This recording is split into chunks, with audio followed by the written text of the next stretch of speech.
L'analyse prédictive aujourd'hui n'est plus considérée comme une science du futur. Beaucoup de secteurs l'utilisent déjà, notamment pour l'optimisation des processus de gestion, la gestion des fraudes et des risques, le marketing, l'innovation, etc. En RH, de plus en plus d'organisations adoptent une approche fondée sur l'analyse des données et des interactions humaines. Et d'ailleurs, les DRH eux-mêmes ont un avis favorable quant à l'utilisation de méthodes d'analyse prédictive. L'analyse prédictive englobe une variété de techniques d'extraction des connaissances basées sur des données qui analysent des faits passés et présents pour prédire le futur, ou en tout cas pour faire des hypothèses sur le futur, concernant les salariés et l'organisation.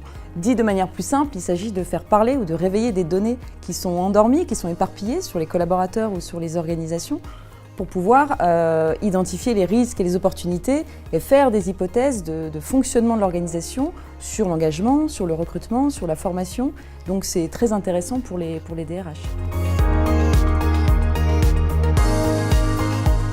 Alors, les défis aujourd'hui sont moins d'ordre technique, technologique ou scientifique que d'ordre en fait humain qui touche à l'interprétation des données, au partage des données.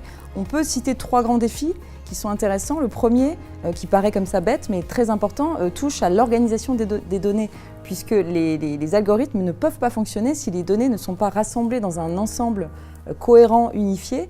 Or aujourd'hui, dans les organisations, il existe de nombreux systèmes de gestion RH, gestion des paies, gestion de la performance, des talents, etc., qui sont éparpillés, qui ne permettent pas justement cette analyse. Donc en premier lieu, la bonne pratique consiste à faire en sorte que les systèmes soient interconnectés.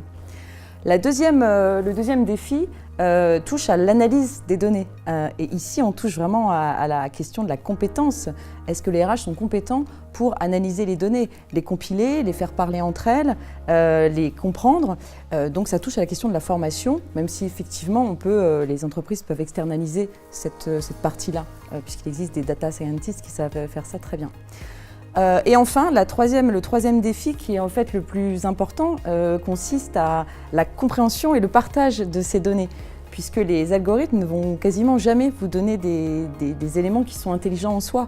Les corrélations peuvent être absurdes, les modèles, si on ne les comprend pas, ça pose un réel problème.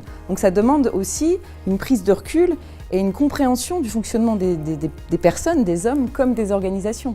Donc cette question-là de la compréhension, elle est cruciale et le rôle des RH est clé puisque les analyses, les algorithmes ou les data scientists sont vains sans l'analyse contextuelle et la prise de recul que peuvent apporter les RH. Et je terminerai sur une chose importante, c'est le partage, c'est que les données doivent raconter une histoire. Si elles ne racontent pas une histoire, elles ne sont pas partagées, elles n'ont pas d'utilité. Alors que c'est quand même le but premier de cette démarche.